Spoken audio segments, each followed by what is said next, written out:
Hola amigos, ¿cómo están? Buenas tardes, les saluda nuevamente Juan Pablo Dardón desde Tangente de Cultura, hoy con un invitado muy especial, amigo de muchos años atrás y presentes todavía, creo. Nos quedan muchos años, espero. Fernando Varías, aquí pues el amigo venimos a discutir este libro precisamente, que se llama Un pueblo frente al espejo, nueva narrativa de la Semana Santa guatemalteca. Ya van a tener la portada por ahí. Y pues vamos a hablar acerca de qué es la Semana Santa para Guatemala, para el extranjero, para los guatemaltecos, como sociedad, como cultura, los aportes, tantos de la parte económico, social, espiritual que tenemos, hablando desde una parte secular, ¿no? Es correcto.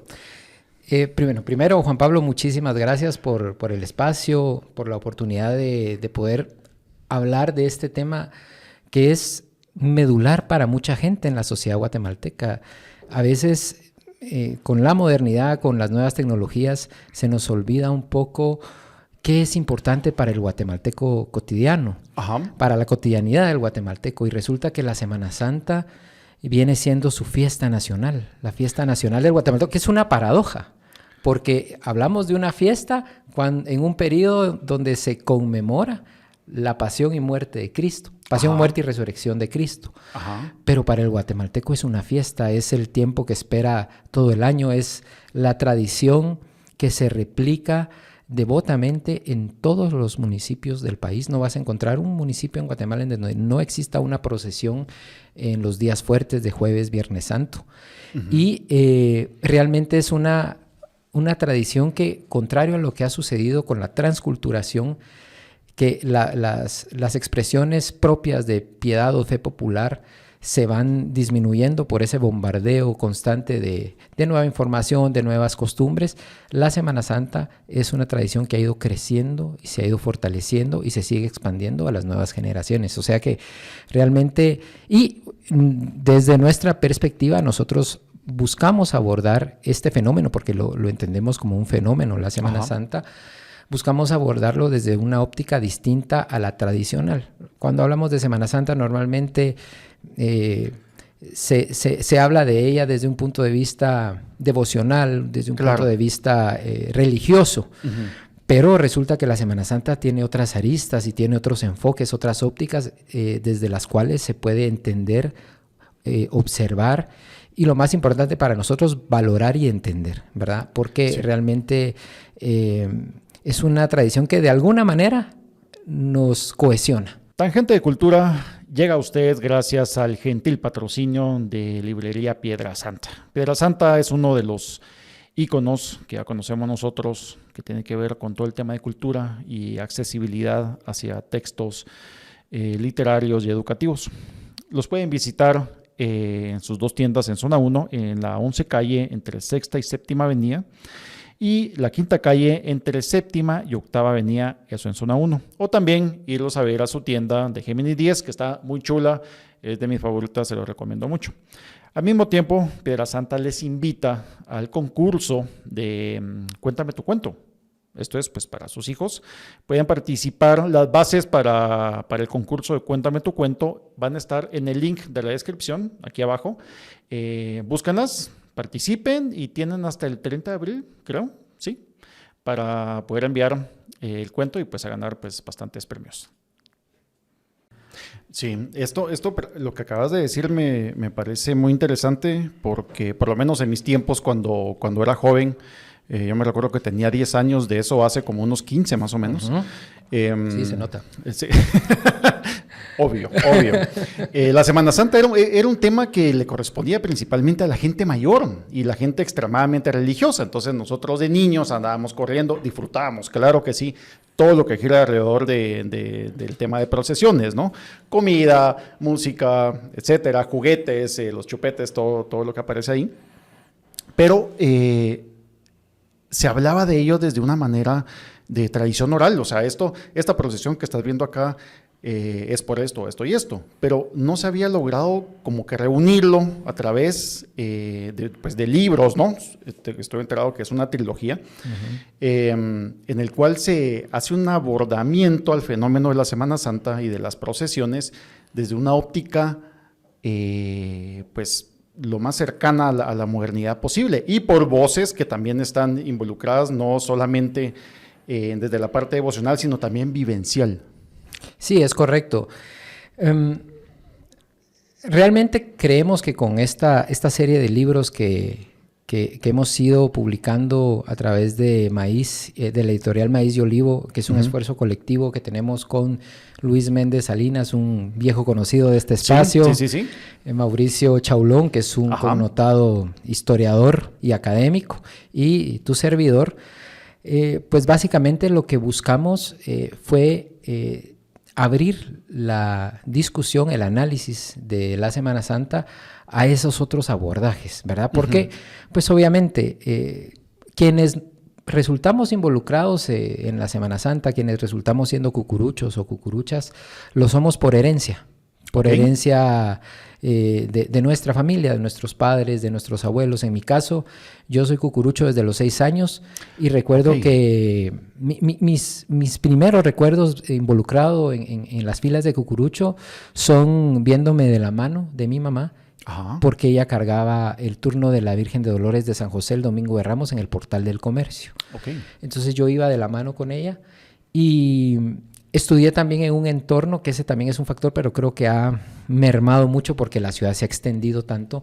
Pero antes, ¿eras cucurucho por tu familia o por el barrio donde naciste y creciste? ¿O estudiaste? Yo nací en el barrio de la parroquia y estudié en el Loyola, mi primaria. Entonces, yo para llegar al Loyola tenía que atravesarme el barrio de la parroquia, el barrio de la Candelaria, San José y llegar a la Merced, que son los templos en donde salen las procesiones más emblemáticas de la ciudad capital, más icónicas. Entonces, todos de alguna manera, quienes estamos acá, tenemos una herencia que nos deja, un ejemplo, un legado que nos dejan nuestros padres o la influencia del barrio.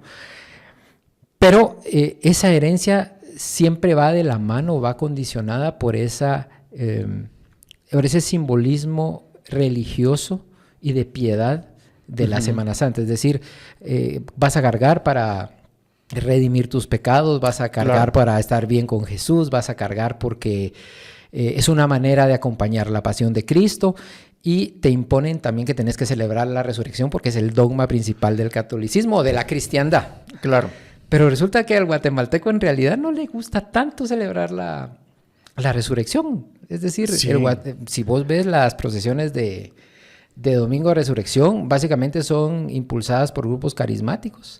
Y son procesiones muy pequeñas, con otro tipo de solemnidad, otro tipo de concepto, pero se mueren. Es decir, vas al antiguo Guatemala, hasta el Sábado Santo van las señoras de la Soledad en su procesión de pésame. Y el Domingo de Resurrección que sale el resucitado de San Pedro, ay Dios, ¿verdad? O sea, la procesión da como una vuelta a la manzana y se acabó. Pero porque hay muchos factores que hay que entender y solo lo entendés cuando te atreves a ver la tradición o este fenómeno desde otra perspectiva. ¿Por qué entonces el guatemalteco prefiere o se tira, se lanza a las calles a conmemorar a un Cristo flagelado, un Cristo que va ensangrentado, un Cristo torturado? Que ya se sabe el destino. Que ya sabes el destino, pero después cuando resucita y se da ese milagro de la resurrección, ahí ya no pasa nada, ¿verdad? Entonces, hay muchas maneras de entender esta tradición y también de comprenderla, ¿verdad? Es decir, ya cuando te adentras en ella decís, bueno, esto tiene un sentido. Sí, hay un tema también, platicaba con un amigo cucurucho que mencionaba también el tema del cansancio. O sea, él ha participado desde miércoles de ceniza, todo el tema de Cuaresma, está hiper cansado y toma el Domingo de Resurrección precisamente para él mismo hacer una resurrección propia y llegar semidescansado a las labores a partir del lunes de Pascua, a mano. Esto, ¿cuántas procesiones cargas en todo este periodo, mano? Ahora son menos, sé decirte. Ok, o sea, contame cuál es... Hay una evolución, siento yo. Cuando sos niño, en mi caso, que yo, bueno, soy capitalino, pero ya tengo muchos años viviendo en Zacatepeques. Ajá. Ahora me considero un cucurucho antigüeño. Okay. Soy un cucurucho antigüeño asimilado, pero toda Ajá. mi vida fui un cucurucho capitalino y seguí todo el proceso que implica ser un cucurucho de la capital, que es, empezás en procesiones infantiles con el niño de la demanda en la Merced, que era el colegio, la iglesia pegada al colegio donde estudié, Loyola. Sí. Que es una procesión tradicional de Sábado de Ramos. Hay fotos incluso de mi hermano de los años 60 de blanco y negro, donde él va cargando al niño de la demanda. Okay. Que es una imagen hermosa, muy dura. A veces cuando lo ves desde una perspectiva objetiva, es un niño torturado, flagelado, con corona de espinas, cargando una cruz, pero es una hermosura, es una imagen del barroco guatemalteco, una de las joyas que tenemos como arte colonial. Y también se carga en la infantil de Candelaria. En ese entonces eran las únicas dos referentes de procesiones infantiles importantes en donde uno participaba. Luego pasas un periodo en el que, en el periodo de adolescencia, que no sos ni lo suficientemente alto para cargar procesiones mayores, pero también ya sos muy alto para seguir en infantiles. Ajá. Que te toca cargar a San Juan o a María Magdalena, sí. En el caso de las mujeres. Entonces sos sanjuanero. Claro. Y entonces pasas unos 2 años ya involucrado en las procesiones grandes. Yo, por ejemplo, cargaba a San Juan de la procesión de Domingo de Ramos en San José y la de la Merced y Candelaria. Candelaria Jueves Santo y la Merced Viernes Santo. Y luego ya llega un momento en el que ya das el alto, ya tenés la altura mínima para poder cargar las procesiones mayores y empezás, ¿verdad? Y yo, pues de patojo, empezaba con la procesión del silencio, que es el jueves después del miércoles de ceniza. Ajá. Sábado de Ramos con la procesión de la recolección, Domingo de Ramos San José, Lunes Santo la parroquia, Martes Santo la reseña de la Merced, Miércoles Santo descansaba porque no tuve mucho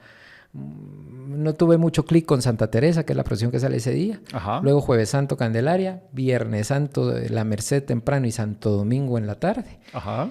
Y si me quedaba algo de ánimo, me iba a echar un colazo con alguna soledad el Sábado Santo. Esa era, digamos, la rutina que en algún momento se vuelve normal, ¿verdad? O sea, estás hablando de 10 procesiones, mano. Barato. Y ahora que ya los años pasaron y vivo en Santa Lucía, Milpas Altas, ¿sí? Cerca de la Antigua, entonces pues cargo las procesiones antigüeñas. Solo me quedé con la de la parroquia acá en la capital porque es la procesión de mi barrio, el barrio donde yo nací, es donde ahí tengo yo un apego. Pero ahora digamos, cargar en la Antigua es un poco más fácil que cargar en la capital, porque vos puedes llegar un viernes antes de que salga la procesión, te inscribís y ya tenés tu turno. Ahora acá es mucho más complejo, ahora necesitas venir como hacer colas enormes. Claro, mandar currículum, de hecho, sí, RTU. Cargar en las procesiones tradicionales ya se vuelve un desafío, ya no cualquiera puede, porque sí, pues, hay tanta demanda que las procesiones ya no dan. Ok, o sea, eso es bueno. Es lo que te decía al principio, también, que ha ido creciendo, ¿verdad? Sí, o sea, tal vez lograr, y supongo de que obviamente cada hermandad tiene su modus operandi y manera de hacer las cosas que te tienes que ir adecuando. No hay algo establecido y algún procedimiento que sea general para todas. Se ha ido modernizando. Ahora, por ejemplo, ya te puedes inscribir en línea y pagar en el banco. Sí, claro. Sos cucurucho con años cargando, pero si sos nuevo, ahí está el problema. Digamos, un adolescente o alguien de 16, 17 años que quiere cargar por primera vez, la ve muy complicada porque ya los espacios están llenos. Entonces, ¿qué ha sucedido? Surgen nuevas devociones, surgen procesiones nuevas, que entonces saturan el espacio del centro histórico. Por ejemplo, el Viernes Santo. Históricamente eran 3 santos entierros. Sí. La Recolección, el Calvario y Santo Domingo. Sí. Y dejas de contar. Pero la demanda es tanta que ya no caben los cucuruchos en los cortejos. O sea, ya no tienen ni para dónde agarrar y no pueden sacar al sepultado más temprano porque la tradición manda que murió a las 3 de la tarde. No ¿verdad? Tiene sentido. A menos que hicieran como San Felipe, que sale a las 3 de la tarde en la antigua Guatemala y entra a las 7 de la mañana del Sábado Santo, ¿verdad? Claro. Pero esa procesión es un fenómeno. Sí. Es una cosa que hay que analizar por aparte. Entonces, ¿qué pasó? Empezaron a surgir nuevas devociones y salieron otros sepultados que se mantenían guardados, ¿verdad? Como el de Santa Catalina, San Sebastián y San Francisco.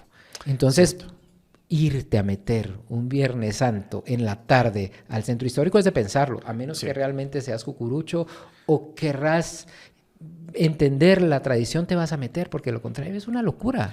Sí. O sea, son mares de gente. Pragma y Pimovendam son pastillas que le van a ayudar mucho a la salud cardíaca de sus mascotas. Si usted ve pues a su mascotita, a su perrito, a su chuchito que está bastante agitado, seguramente puede que no sea pues todo el tema de calor que estamos viviendo ahora, sino que llévelo al veterinario, revísele su salud cardíaca. Usted sabe que pues, los chuchitos son como pues, parte de nuestra familia, hay que cuidarlos como tal. Consulte si pueden utilizar Pimovendam y Pragma para la salud del corazón de sus mascotas. Esto gracias al Laboratorio Brauer y pues no lo deja el tiempo, búsquelos. Entonces, fíjate que de hecho mi día favorito para ir a ver procesiones es precisamente Viernes Santo en la noche, que ya el calor ya mermó y se puede caminar libre por todo centro histórico y te las encontrarás en todos lados. Ya, o sea, simplemente no es aquello que andas persiguiendo al cortejo, ver por dónde anda. No, o sea, estás caminando. Él te encuentra a vos. Él te encuentra a vos. Caminas 6 cuadras, o sea, a la redonda y te encontrarás con algún cortejo procesional.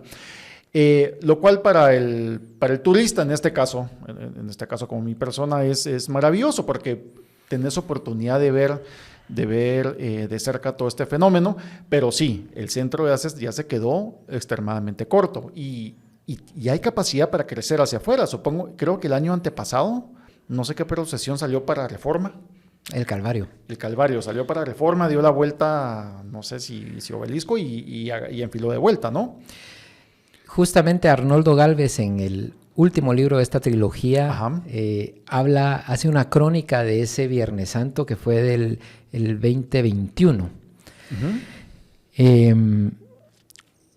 El Calvario es de las 3 procesiones históricas y tradicionales del Viernes Santo. El Cristo Yacente es una joya realmente. Y justamente cuando existían esos 3 cortejos que te digo, Santo Domingo, la Recolección y el Calvario, en esos 3 cortejos se marcaban claramente las clases sociales del guatemalteco de la ciudad capital. Porque a la Recolección lo cargaba la gente de clase media, ahí se carga de traje, de tacuche. Que para mí no tiene sentido, vos vas de tacuche vas al trabajo, no a cargar. A mí me gusta cargar de túnica, pero ese es mi particular punto de vista. Santo Domingo, que era la procesión de las élites, de la clase alta, y el Calvario, que era la procesión del pueblo. De hecho, el Cristo se le conoce como el Cristo Yacente de los pobres. Y resulta que, bueno, en este último libro que vamos a sacar, Arnoldo, que entiendo que también es un asiduo, claro que sí, participante en estos micrófonos y es un excelente escritor. Él narra desde su perspectiva lo que le impactó ver atravesar al sepultado por monumentos que representan justamente la persecución de la iglesia en aquellos tiempos, los tiempos del liberalismo, ¿no? Y cómo pasa por... Y hay fotos también muy, muy interesantes y muy valiosas en estos libros, en este caso de Engler García, en donde vos ves al sepultado pasando frente a la antigua embajada americana. Entonces ves al sepultado y el escudote de los Estados Unidos, ¿no? Entonces, fíjate que al final a muchos nos gustó mucho la idea de ese cambio de recorrido, porque al final el Calvario estaba... El Calvario siempre ha sido atrevido. Siempre ha sido atrevido con sus adornos, con el tamaño de sus andas. Es el anda más grande del mundo. Ahí cargan 140 cristianos en cada cuadra. Y cuando la sacan del templo el Viernes Santo es todo un espectáculo. Entonces siempre ha sido muy... pues busca romper esquemas, ¿verdad? Y el hacerlo, al lanzarse a toda la parte de la Reforma... Oficialmente obedecía a que todavía estábamos en tiempo de pandemia y era buscar como espacios más abiertos donde no se aglomerara la gente. Pero realmente fue una ventana que le abrió esta tradición a gente que quizás la veía solo en postales y que tuvo la oportunidad de vivirla, de dio un precedente, presenciarla, ¿no? Fue un precedente muy interesante. Yo justamente también estuve ese Viernes Santo ahí en la noche y se vino el Calvario y se vino la zona 1. O sea, estaban las ventas, estaba toda la comida sentados en esos jardines hermosos del Arsén y de la parte en medio ahí de Reforma, y todo el mundo comiendo y disfrutando, y te digo, fue una invasión de religiosidad popular al barrio fino de la ciudad capital, ¿no? Sí, literalmente fue una comunión. Y es que eso es algo que tiene la Semana Santa, que nos cohesiona. Es quizás la única tradición que es capaz de cohesionarnos incluso en clases sociales, porque puede ir en filas de cucuruchos el empresario del CACIF y atrás va un obrero, y van vestidos iguales. Es decir, obviamente vas a ver diferencias en la calidad de la tela, que el chatío del CACIF lleva sus cuestiones de en oro, ¿verdad? O en plata. Y el obrero atrás pues lo lleva de lo que compró en el mercado, ¿verdad? Pero van vestidos igual y van en la misma fila. Y si tienen el mismo alto, van a cargar en la misma cuadra. O al contrario, si el obrero es más alto, va a ir adelante. O sea, sí. Fíjate que eso es algo que se ve muy reflejado en los santos entierros en la antigua Guatemala. Y hay dos y son realmente antagónicos. Está la Escuela de Cristo, que es una procesión elegante, muy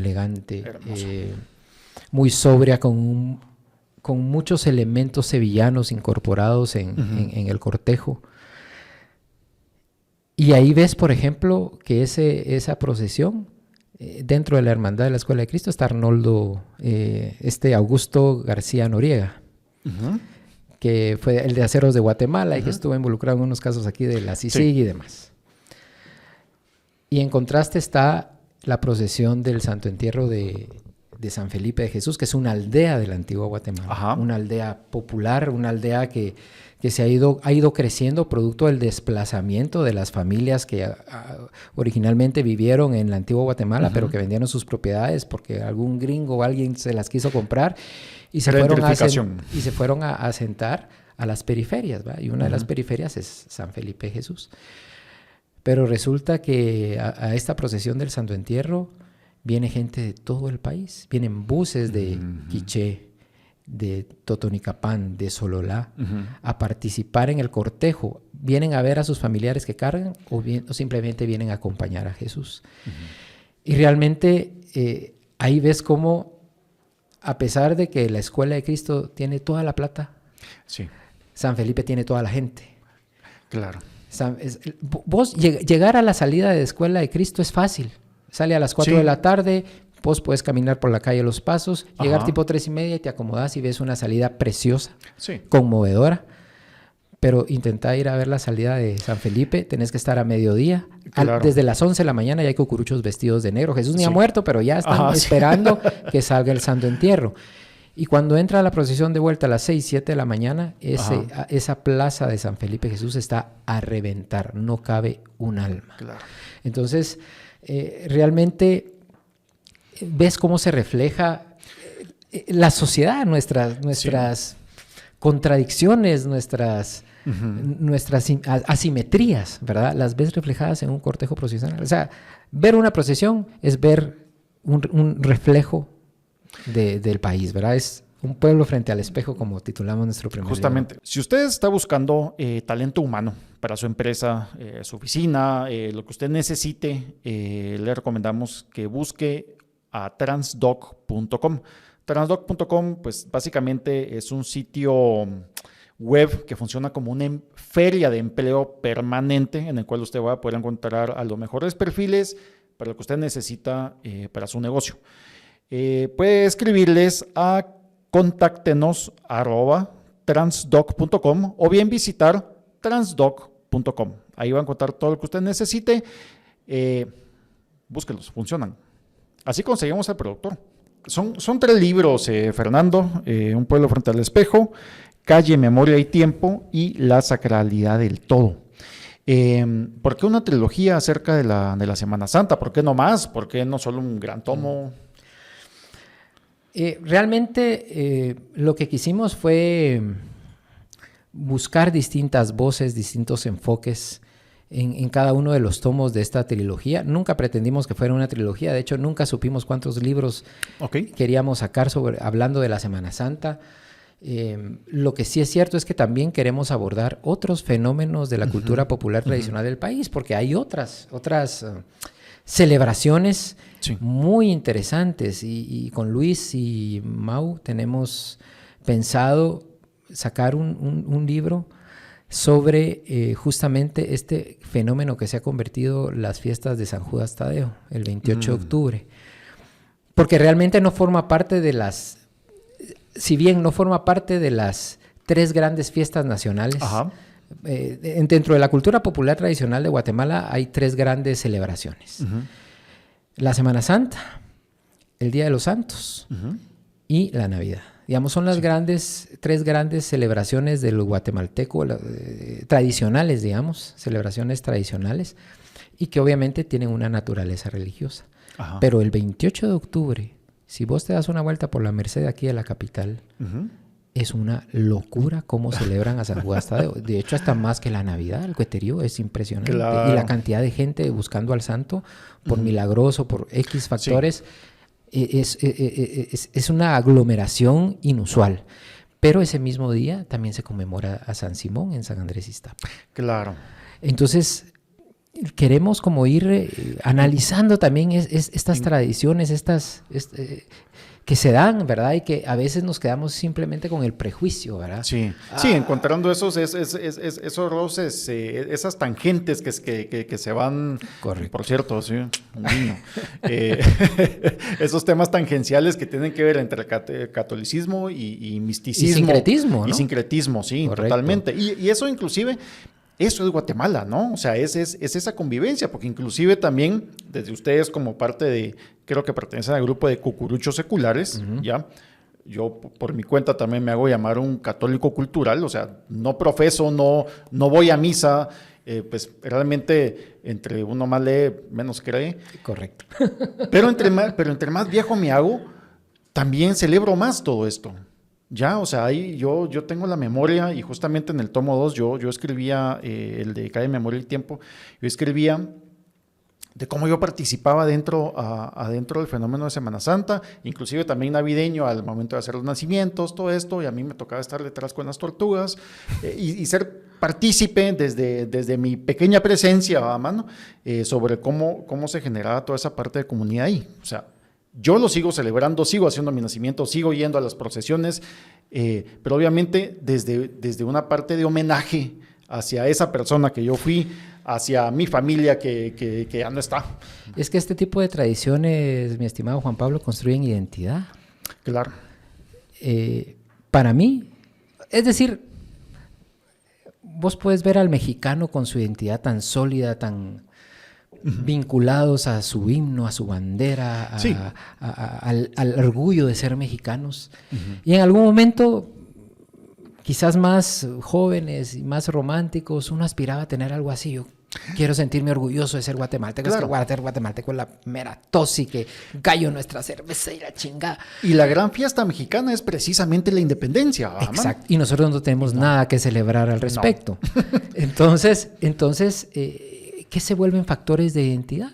Las tradiciones. Sí. O sea, para mí, por ejemplo, en mi historia de vida particular, vestirme de cucurucho es mi traje de gala. Yo me imagino que lo mismo han de sentir los chafas cuando se visten para la celebración del Día del Ejército, o los patojos del San Sebastián cuando les toca salir a tocar los tambores el 15 de septiembre. Para mí es un privilegio vestirme de cucurucho. Claro. Y de hecho es mi mortaja. O sea, yo a todo mundo le digo, miren muchachos, el día que yo me muera me visten de cucurucho, que no quiero ir cargando. Entonces se vuelve un factor de construcción de identidad. ¿Por qué? Porque tiene raíces en tu hogar, en tu familia, pero también fomenta esa construcción de relación social, porque el hacer una alfombra no la haces solo con la familia, la haces con los vecinos, la haces con la gente que vino a verte del extranjero, la haces con... O sea, las alfombras cohesionan a un barrio, cohesionan a una cuadra, ¿verdad? Cuando cuando se hacen los platos de Semana Santa, no es para la familia, es para invitar a los demás. Sí. Entonces, y se comparten. Y se comparten. Mire, yo hice los molletes, tengo suficiente. Ay, yo le cambio aquí por pescado a la vizcaína. La misma historia con el fiambre, sí. digamos. O sea, sí. Son elementos que te construyen un vínculo con el país o con el entorno en el que naciste. Y por eso creo que en un país con tan poco que presumir, con tan poco de qué sentirse orgulloso, con tan pocos logros deportivos, académicos, culturales, la Semana Santa se vuelve algo a lo cual nos podemos aferrar y sentirnos todavía parte de este país, ¿verdad? Claro. Y esto se me hace un fenómeno muy interesante porque cualquiera diría que Guatemala pues obviamente se está convirtiendo en un país cada vez más católico y es todo lo contrario. O sea, el avance del protestantismo es muy fuerte y de hecho creo que ya sobrepasa hacia los mismos católicos, pero el fenómeno de la Semana Santa sigue creciendo. O sea, es decir, ya no es un tema religioso, es un tema de identidad. Que cohesiona tanto a católicos y a cierto grupo protestantes también, no tanto los más radicales que están en contra de pues, la idolatría y todo ese tipo de ondas, ¿va? Y por eso creo yo que es valioso este tipo de aportes, porque realmente damos la oportunidad de entender la Semana Santa ya no solo desde esta óptica cuadrada o rígida de la religiosidad o desde lo religioso, ¿no? Yo sé de casos de evangélicos que cargan. Sí. Que se ponen la túnica y van, van. ¿verdad? Participan. Extranjeros que se vienen, algunos gringuitos que se quedaron impresionados y se nota porque como son altos en la antigua Guatemala, entonces les tocan las tandas altas, ¿verdad? Ajá. Y entonces, por ejemplo, conozco un amigo español, traía la tradición porque es de Andalucía, es de Huelva. Y el año pasado la sorpresa que lo veo sacando al Señor del Milagro allá de San Felipe, el Nazareno que sale miércoles santo. Ajá. Tuvo el privilegio de ser tanda 1 porque ni modo, el Barejón, ¿va? Pues sí. Entonces, y es algo que hay que seguir estudiando y entendiendo porque, en efecto, Guatemala ya no es un país católico. Ya no es un país católico, es un país evangélico. Y ves la proliferación de iglesias y también la proliferación de discursos en esta línea conservadora, ¿verdad? Claro. Que ya hasta se vincula con posturas políticas ideológicas. Claro. Pero la Semana Santa, como te decía al principio, en vez de disminuir, incluso ante este escenario, crece, ¿verdad? Sí. Crece y se consolida. Y que creo que también, aunque porque a la iglesia no le gusta que se hable de la Semana Santa desde un punto de vista secular. No, le incomoda. Evidentemente, esa es la gran bandera, la gran propaganda que tienen para estar jalándose la parte católica. Ese es obvio. Pero aún con su discurso, es que pasa lo mismo con el tema del matrimonio gay y los divorciados. O sea, por más que insistan, ya hay una tendencia de pensamiento, ya las nuevas generaciones ya no se la creen. Sí. Y entonces, pues se van como, de alguna manera,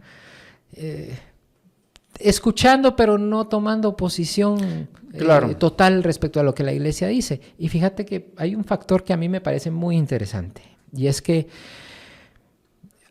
si vos ves los adornos procesionales, cada vez más se separan de esa idea inicial que teníamos de los cortejos de que tenían una función evangelizadora. Claro.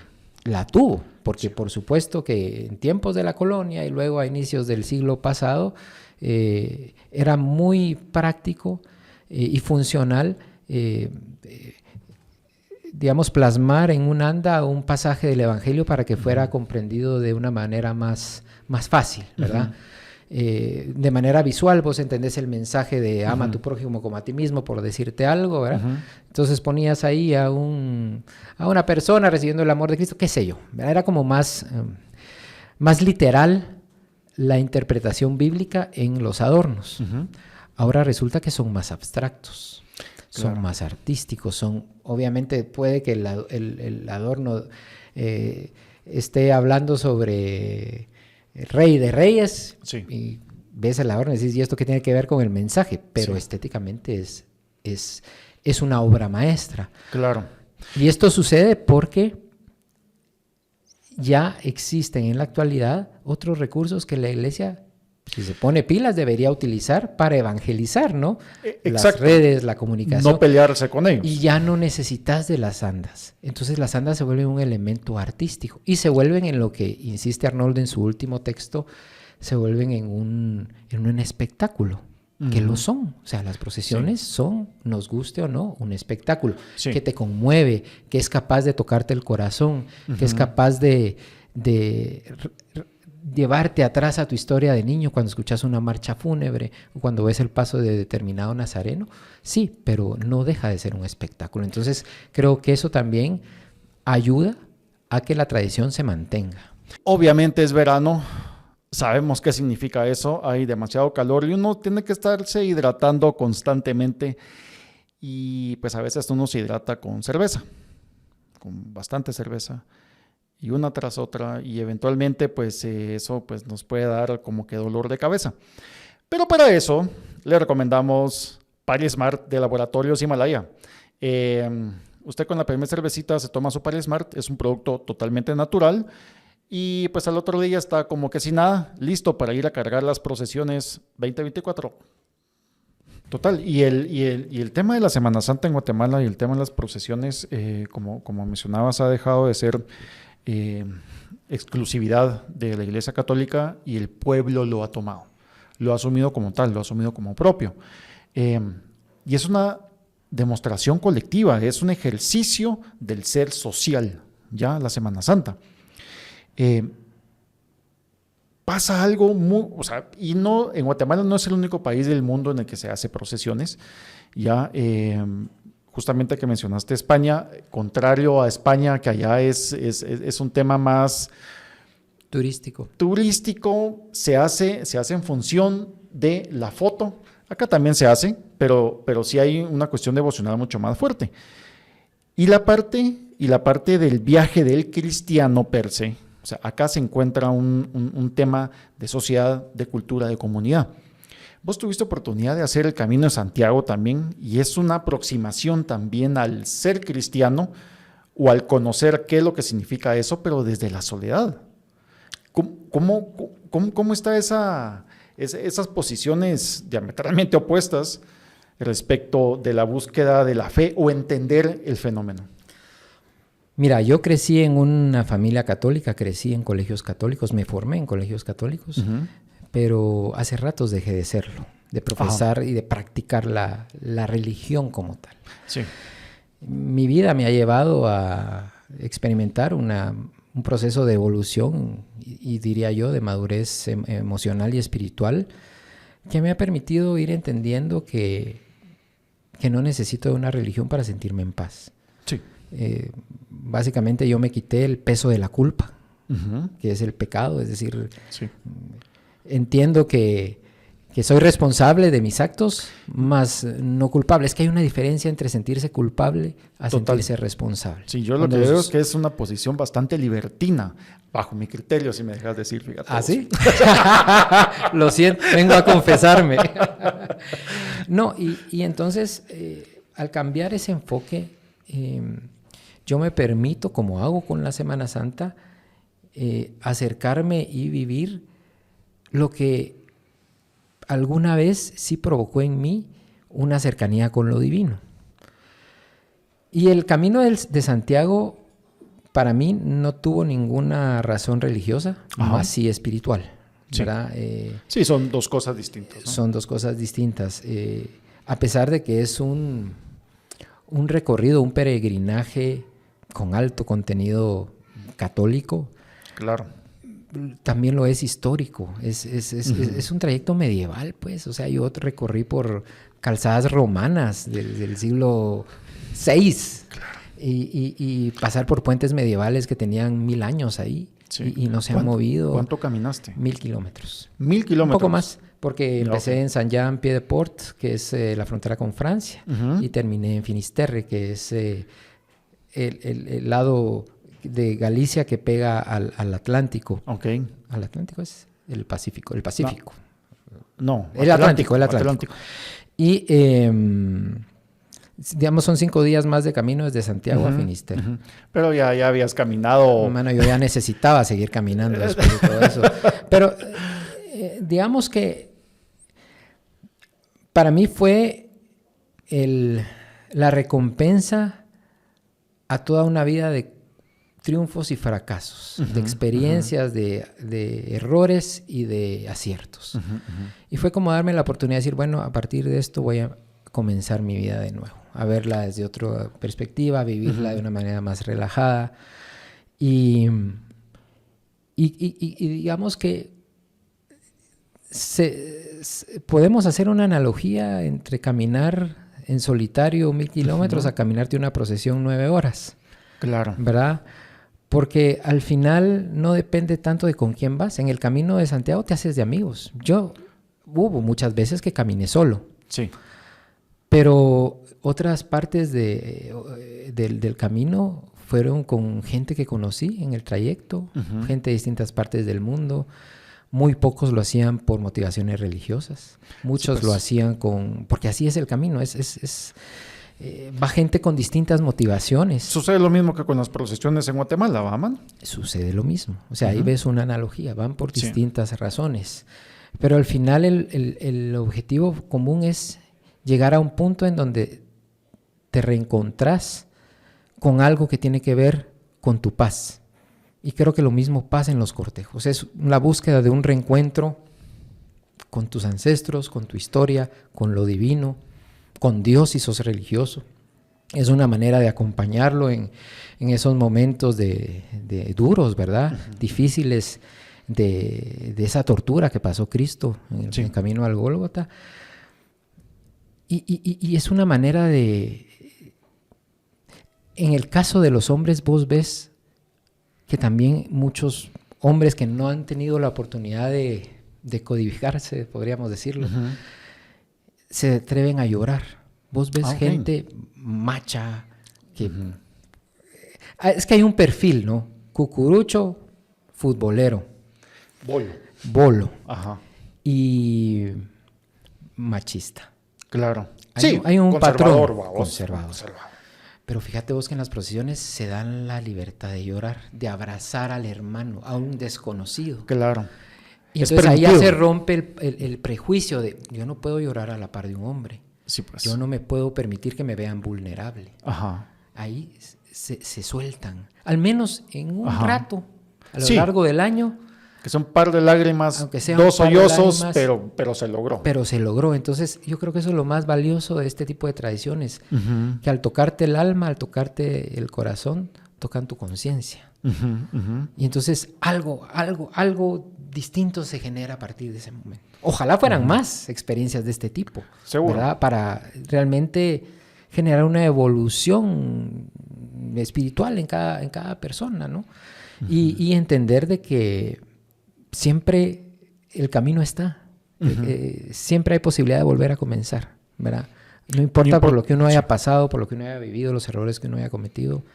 Claro. Toda vez haya... Es una forma de a falta de psicólogos por todos lados, es una forma también de buscar una especie de paz espiritual, de paz mental y ayudarse a seguir, ¿no?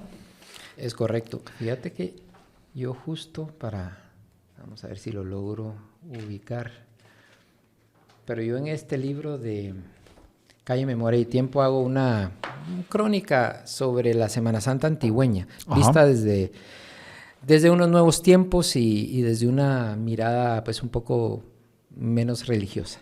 Y hablo del Domingo de Resurrección. Digo, por ejemplo, mucho se dice respecto a que el cucurucho no celebra la resurrección con el mismo ímpetu que lo hace con la pasión y muerte de Cristo.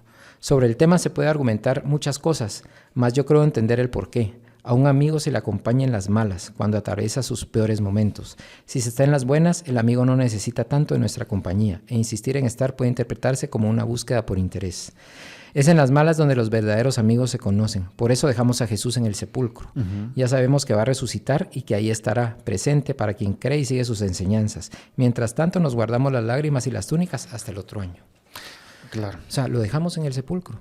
Sí, ya se sabe. Y también es una manera de la alegría se tiene todo el tiempo, pero poder gozar y hacer visible y demostrar esa tristeza y ese luto no es todo el tiempo. El hombre, o sea, ya hablando de tema de género, pues no vamos a meternos a deconstruir. Aquí adentro, creo que en este precisamente se habla de la primera mujer que cargó a un nazareno, ¿no? A un sepultado. A un sepultado, y que todavía lo sigue haciendo. Leslie Velázquez. Ahora lo carga como cucurucha, o sea, ya se abrieron las filas para que mujeres tengan la oportunidad de cargar a nazarenos y sepultados en casi todas las procesiones. Pero cuando ella lo vivió, ella es una amiga mía. Yo fui dominico en mis tiempos acá, y ella era de la Cofradía de la Soledad. Ajá. Y pues yo fui testigo de ese momento cuando ella se vistió de cucurucho y se pintó barba, porque su sueño era cargar al Señor.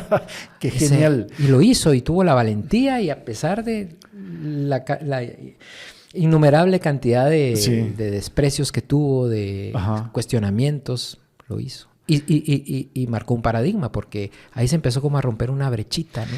Que permitió la participación de mujeres en cortejos de hombres. Y esto no es solamente un logro para las mujeres adentro del tema de procesiones, es un logro para las mujeres que se abre a todo nivel. O sea, porque el macho, el que está ahí, el ultraconservador, que no quiere que se rompan las tradiciones, de repente se ve codo con codo, pues con una mujer que no debería estar ahí, pero dice, pues, bueno, los tiempos han cambiado. O sea, poco a poco esas van generando como pequeñas rajaduras.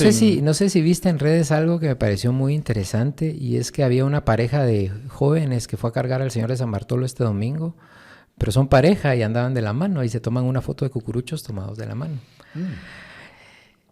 El tema de la presencia de la diversidad sexual es enorme en los cortejos y tienen un rol protagónico. Pero no se habla. Hay muchos curas que son gays. Claro. Pero que obviamente no lo van a... No, pues. Pero, digamos, los grandes artistas de los adornos de los últimos tiempos. Yo te puedo hablar de quien hace el adorno en la parroquia, la Merced Antigua y el Calvario este año. Vas a ver que van a ser los adornos más hermosos de este año.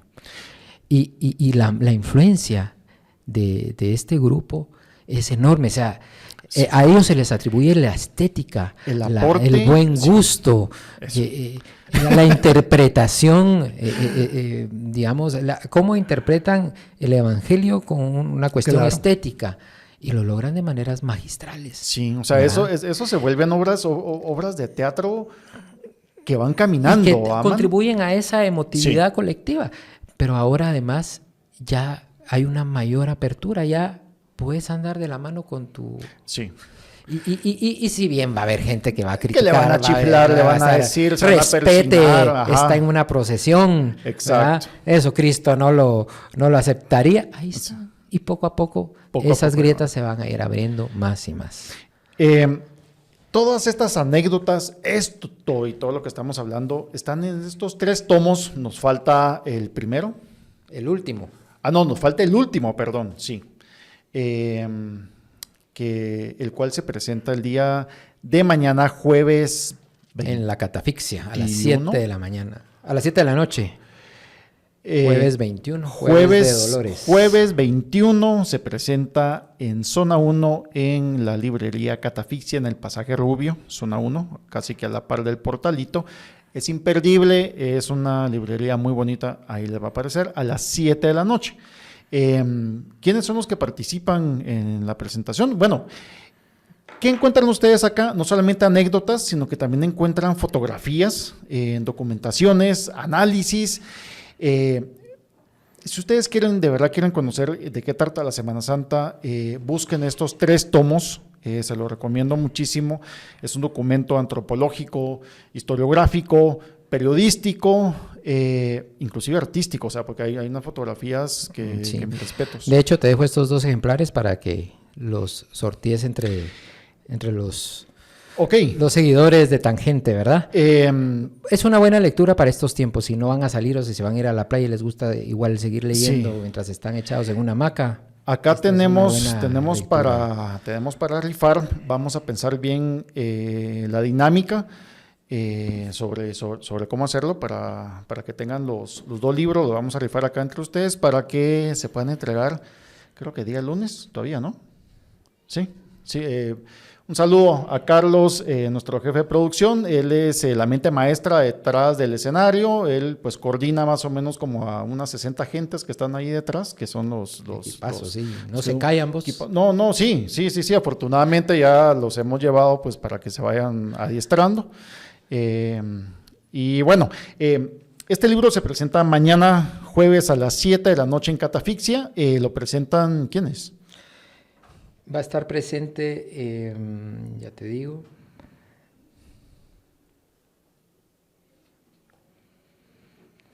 Engler García, que es uno de los fotógrafos que nos apoya con unas tomas realmente impresionantes, sí, que realmente van en la línea de los textos. No son las fotos tradicionales del Nazareno y que ves la belleza artística, sino claro, ves fotos del Nazareno pasando entre cables, por ejemplo, sí, cables de tendido eléctrico, escenas cotidianas que a lo mejor ves y que no te percatas de... Es la vista del guatemalteco, es lo que estás viendo en ese momento, o sea, no es la foto para el Discovery Channel, vamos.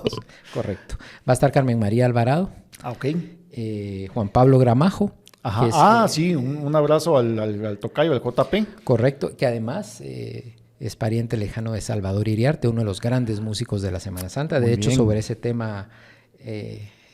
Él aborda ese tema en este libro, y el escritor y poeta Eduardo Villalobos. Ellos van a presentar, pero en este último libro tenemos aportes de la talla de Arnoldo sí, Galvez, claro, que es segunda vez que escribe, Julio Serrano Echeverría. Tenemos un texto que se rescata de José Barnoya. Ok. Juan Pablo Gramajo y Margarita Kosich, que es una guatemalteca que vive en Colombia, y ella tiene un texto muy conmovedor que realmente te demuestra, te comprueba cómo, a pesar de estar lejos, la Semana Santa se vuelve parte indispensable y la llegas a extrañar, ¿verdad? Sí. Cómo la llegas a extrañar a pesar de la distancia. ¿Por qué? Porque siempre hay un vínculo, como te decía, siempre hay una marcha que te va a recordar a tus padres, o un nazareno, o un momento, la elaboración de alfombras. Va a haber un momento que tenga que ver con la Semana Santa que te va a recordar tus orígenes, ¿verdad? Total. Entonces, también participa un escritor conocido en el ámbito de la Semana Santa, que es Mario Martínez Chuy, famoso porque él escribió un poema que para los cucuruchos es un ícono. Y nos recuerda mucho por qué lo somos, ¿verdad? Claro. Y entonces él tiene un aporte muy interesante ahí, y así varias firmas que seguro van a ser del interés de todos los lectores. Y pues ya para ir terminando, este es un esfuerzo de editorial Maíz Olivo, que me comentabas que son pues 3 quienes están detrás de ello, que son Luis Méndez Salinas, de Catafixia, Mauricio Chaulón, historiador, y tu persona. Es correcto. Entonces, con esto damos por cerrada la famosa trilogía contemporánea de la Semana Santa, en esperas que, pues, a ver qué sigue más adelante, ¿no? Yo siento que todavía hay mucho por narrar, por escribir. Hay personas que creo que aún falta que nosotros involucremos, que sería muy valioso conocer su perspectiva. ¿Sabes quién es un cucurucho famoso? El Philip Chicola. Claro. Y tiene años de no poder cargar. Sí, anda afuera, ¿no? Anda afuera, sí, por razones que uno puede entender, ¿verdad? Claro, sí. Pero, pues Philip ha de tener una opinión muy interesante, una postura muy interesante. Entonces, este tipo de espacios hay que irlos abriendo. Como te digo, queremos también ampliar los contenidos a otras tradiciones. Lo vamos a hacer este año, y seguramente, como te decía, la Semana Santa da tanto de qué hablar que pues van a haber más ejemplares. Es inagotable. Además de que sí creemos que el Estado debe involucrarse en esta tradición. De alguna manera, tiene que ayudar a... Obviamente entendemos que el Estado debe mantenerse lo más laico posible. Sí. Pero es que esta tradición se puede entender no desde una... O se puede apoyar, ¿no? O acompañar, no desde un punto de vista estrictamente religioso. Y vamos a ver, pues ya es patrimonio de la humanidad la Semana Santa. O sea, es decir, desde una parte cultural sí se necesita. La vicepresidenta es Cucurucha, o sea que ahí Sí. tenemos un Ok. empujoncito. Buenísimo. ¿Y los libros dónde se pueden conseguir? ¿Qué precio tienen? 175, pero ahorita van a estar en promoción a 150. Los encuentran en Catafixia, en librería Sofos Ok. y en otras librerías por ahí que no recuerdo. ahí, Pero al ok. menos en esas dos seguro los van a encontrar. Buenísimo. Fernando, qué gusto saludarte, qué gusto platicar con vos este tiempo. Seguramente por ahí nos vamos a estar viendo y a seguir degustando y platicando pues un fresquito propio de la Semana Un Santa. súchiles cargadito. No, a ustedes, gracias por la invitación y de verdad un gusto poder compartir estos minutos a tu lado, Juan Pablo. Claro que sí. Un abrazo, feliz descanso. Nos vemos.